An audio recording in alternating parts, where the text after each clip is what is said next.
was a battle that was waged throughout the entire length of the war, from the first day to the last. And it was in every way the most decisive battle of the war, the Battle of the Atlantic.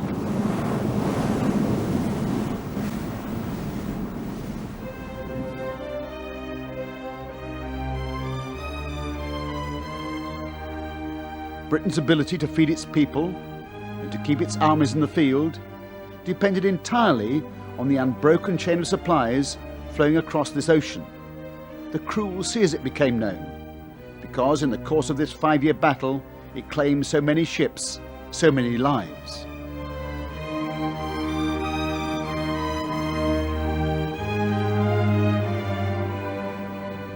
Guns, tanks, aeroplanes, ammunition, food. Every available merchant ship was pressed into service, many of them old and sluggish and little more than rust buckets. The ships were grouped into convoys, 30 or 40 or more ships at a time, and launched across the Atlantic from New York and Nova Scotia, bound for Britain. American and Canadian warships sailed with the merchant ships for the first stretch of their journey, moving up and down the flanks of the convoy like sheepdogs around a flock of sheep, keeping it together, fending off the would-be attackers, for a while at least. Aircraft patrols extended their protective cover a little further out into the Atlantic, but when the time came for them to turn back to their bases in America and Canada, all they could do was to signal good luck, and the long lines of merchant ships needed all the luck they could get.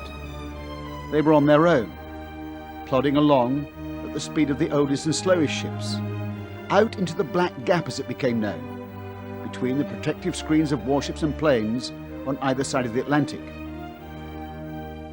Lying in wait for them out there in the darkness were the Wolfpacks, the deadly German U-boats.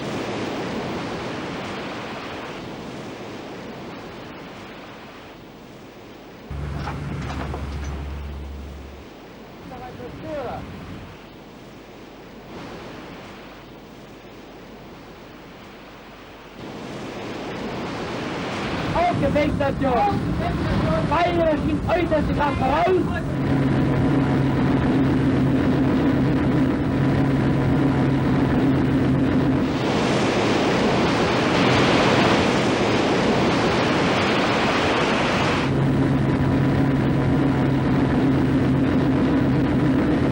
Auf 40 Grad gehen! 1 bis 4 klar machen zum Wasserschutz! Windows-Tabero heißes Vorwerk geöffnet! Segel-Eiland! Komm auf! Senor! 40 Grad, Rechtsfußfeuer! Finger fertig! Finger fertig! Finger ist fertig! Finger! Finger! Los!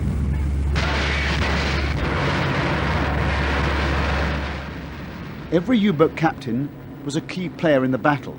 They knew that they could win the war for Germany. If they could cut this main artery of supplies across the Atlantic, Britain would be starved into submission in a matter of a few weeks.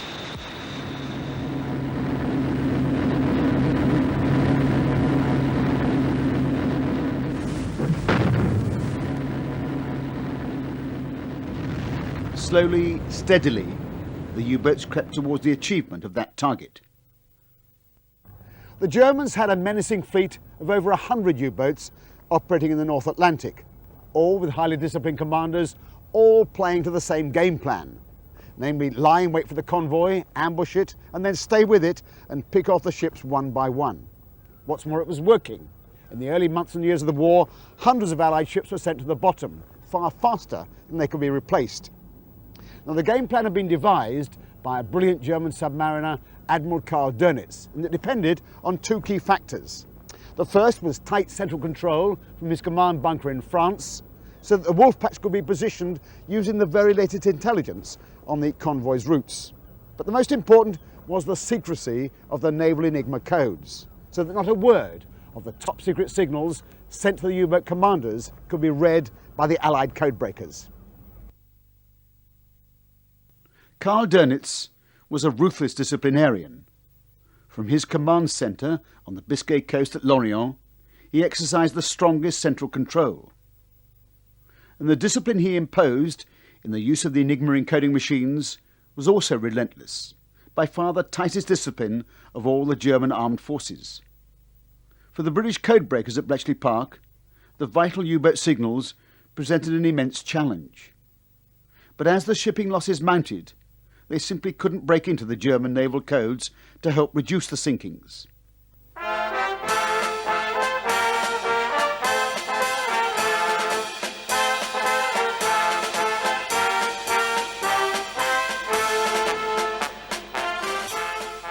A typical Atlantic U-boat leaves the submarine pens at Brest, bound for the waters off the American east coast. In the early months of the war, these coastal shipping lanes became a veritable killing ground for the U-boats. They were like foxes in a chicken coop. They sank everything in sight with almost no fear of being hunted down.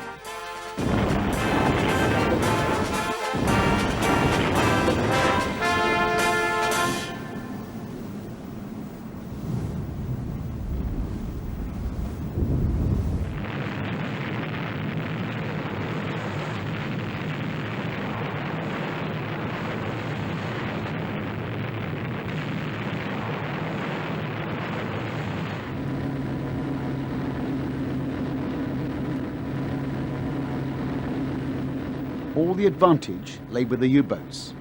They lay submerged during the day and then attacked the Allied ships either with torpedoes or even quite brazenly on the surface with their deck guns.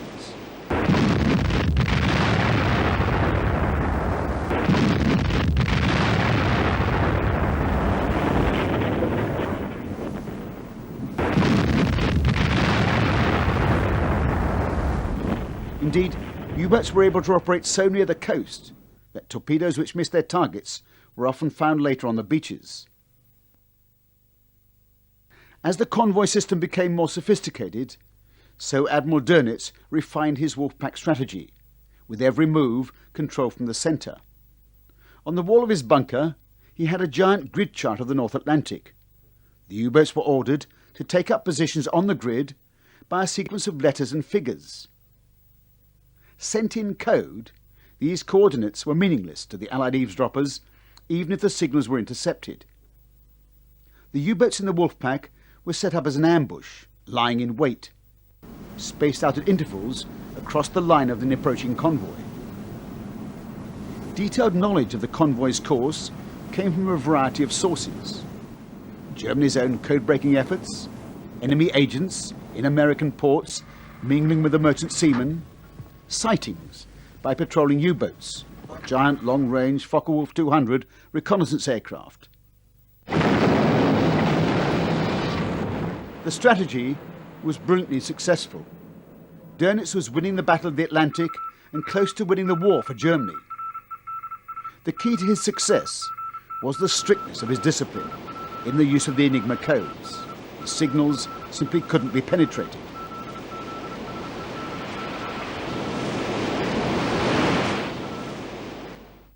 Admiral Dönitz, who was the commander of U-boats for the German Navy, wanted to control his U-boats from a central point for his Wolfpack strategy. He felt that only a central coordination of the many submarines attacking a convoy guaranteed success. This required communications back and forth between the Wolfpacks and the central command post where he was. Obviously, these communications had to be secret, or the enemy would be able to take counteractions. To maintain the secrecy of these communications, he required the Enigma cipher machine. And so you might say that to a certain extent, the Wolfpack strategy of Karl Dönitz depended absolutely on the secrecy of the Enigma cipher machine.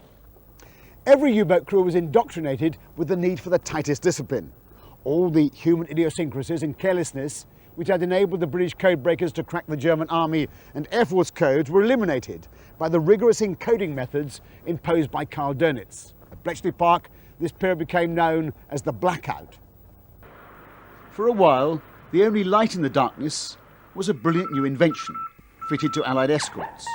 It was nicknamed Hufduff, which stood for high frequency direction finding. If it could pick up a radio signal from a transmitting submarine, it could plot the boat's position very accurately. But the Germans knew this. As a result, they kept their U-boat transmissions to a minimum to foil the escort ships. Dönitz, when he was ordering and leading a campaign against the convoy, he was, of course, in great need of information about the situation. And so any signal from a U-boat was a small stone in his picture of the whole battle. And so he was eager to get information, and he didn't prevent the U-boats, as it might have been necessary, to be silent and send not so many signals.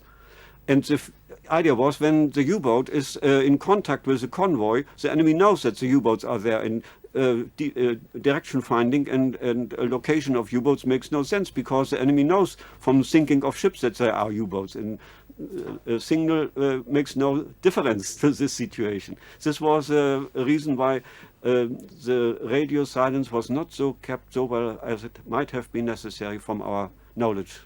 For the British convoy controllers in London and Liverpool, it was a desperate time.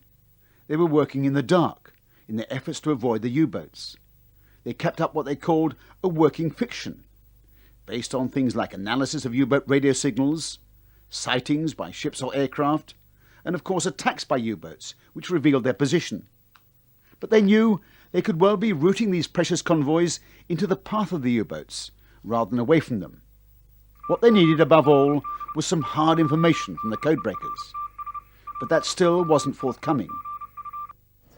The naval Enigma was a more difficult system to crack because the naval Enigma provided keying information which eliminated the human error that had crept into the Luftwaffe keying system. As a consequence, this took away many of the handholds that the British codebreakers had used to break the Air Force Enigma. A major factor was that although the Navy Enigma machine was essentially the same as the other services, it did have 8 rotors to select from, against the 5 for the Air Force and the Army, and the 8-rotor machine produced a galactic number of cipher alphabets. The British codebreakers were beating their heads against a stone wall. What was needed was a totally new approach. And one began to emerge quite by chance in 1941 during a raid by British commandos on a German-held Norwegian island. The commandos boarded a trawler called the Krebs and found some naval Enigma rotor wheels. This find triggered an idea in the mind of a young Cambridge undergraduate, Harry Hinsley, then working at Bletchley Park. He argued that if the Enigma was on this battered trawler, then it must be on all German naval ships, including the lonely and undefended weather ships, positioned out in the North Atlantic for weeks at a time. Capture one of these, he proposed, and with its Enigma documents, you would immediately have an entry point into the vital U-boat signals. It was a complete gamble, but the idea was accepted, and in May 1941, 3 Royal Navy cruisers raced northwards from Scapa Flow to surprise and capture the weather ship München. The boarding party were too late to stop the Enigma machine itself being dumped overboard, but they seized all the current documents and cipher schedules. It was something of a breakthrough at Bletchley Park. For the period covered by the schedules, the codebreakers had a narrow but precious window on the naval Enigma.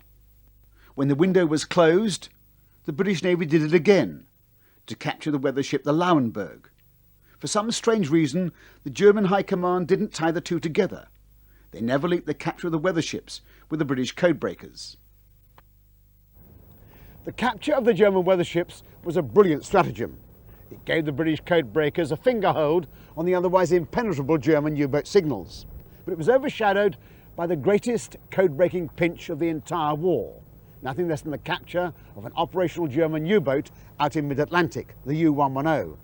Now, the U-110 was a long-range transatlantic submarine commanded by one of Dönitz's aces, the 28-year-old Fritz Julius Lemper, who had already won the Iron Cross for his sinking of a British battleship. Fritz Lemper had sighted a large convoy 400 miles west of Ireland and reported the interception to U-boat High Command. But the transmission had been intercepted by the British escort warships. They were able to fix the position of the U-boat with a high degree of accuracy. U-110 was attacked with depth charges by the British corvette Obrisha and blown to the surface.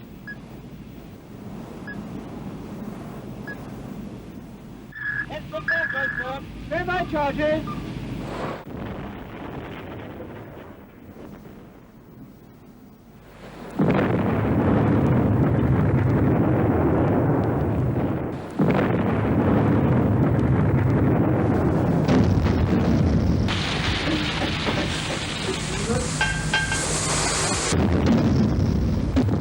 The German crewmen set scuttling charges to blow up the submarine and then abandoned ship. But the charges failed to explode. As a boarding party, led by a young officer, David Baum, came alongside. Climbing aboard an empty, apparently sinking U-boat was an eerie experience, as David Baum remembers. The 12-volt secondary lighting was on. The main lights, of course, had all been broken by all the depth charging, but there was a dim light. You could see enough. And it was very quiet, no generators running like you have in a ship all the time, hum, no hum, deathless silence, just the hissing, a nasty hissing noise coming out of the batteries, presumably, gas escaping, and then the rolling to and fro to Atlantic swell, the plop of the sea. By far, of course, the most important thing was the Enigma machine. And there it was, screwed to the cable alongside the wireless set. And of course we didn't know what it was. We knew it's something to do with decoding, because it was a typewriter, looked like a typewriter. And my telegraphist, we always carry a telegraphist in an armed boarding party, he had a screwdriver, he unscrewed it, and we passed it up. And of course the miracle was it wasn't dropped overboard. The German sailors thought their U-boat had sunk. Lent the captain was drowned, and Admiral Dönitz was convinced the submarine had gone down before a boarding party could get on board. In fact, it was taken in tow, but sank before it could reach an Allied harbour. But the real prize from the German submarine had been the Enigma documents, and these were rushed to Bletchley Park. Codebreaker Sean Wiley was working in Hut 8, the naval hut, and he still keenly remembers the arrival of the documents from U-110.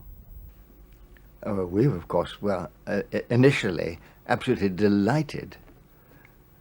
I think the first pinch was very agreeably half-hearted. I think it produced half the information, and we had to get the rest of it. Everyone was delighted with that. The pinches differed very much in their reception by us. Sometimes it was just boring because it left us nothing to do for a month or so. And sometimes it produced absolutely crucial information about short signals or something of the kind. They varied. But the initial one was absolutely essential.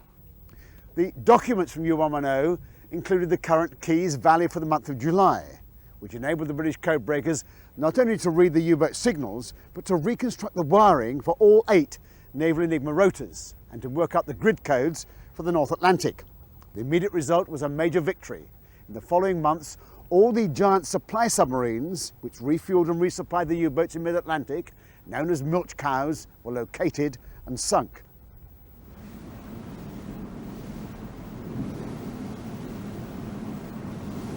These giant 2,000-ton supply submarines had been the backbone of the U-boat campaign. They could supply up to 14 U-boats on each voyage, meeting up with them at rendezvous points in lonely, out-of-the-way spots in the Atlantic. They transferred fuel and torpedoes, food, even mail from friends and family. Their loss was a decisive blow, both to the morale and the entire operationability of the U-boat fleets. However, with over 400 boats in operation and German yards building them at an astonishing rate, Dönitz could afford some losses. And despite the ability of the Allied codebreakers to read his signals during this period, knowing where the Wolfpacks were was still only half the battle. They still had to be located and attacked.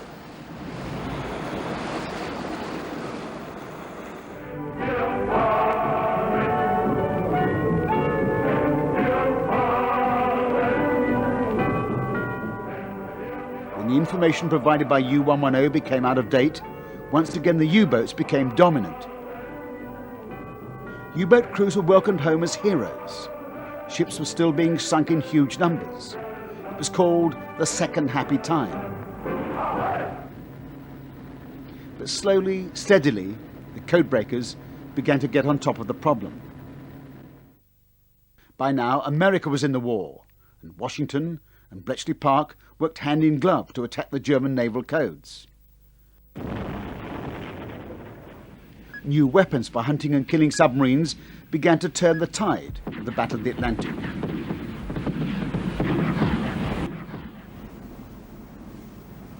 British scientists developed the highly accurate 10-centimetre radar systems, which could locate a U-boat even if only its periscope was above water, and long-range aircraft could be called in to attack with depth charges.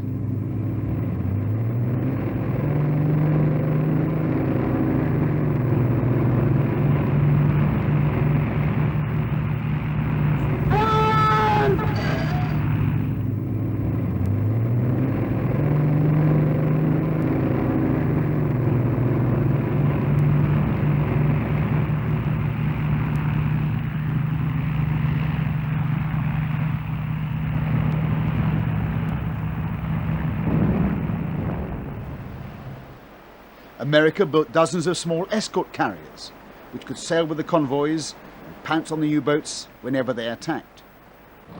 The second happy time was over. The U-boat stranglehold was broken.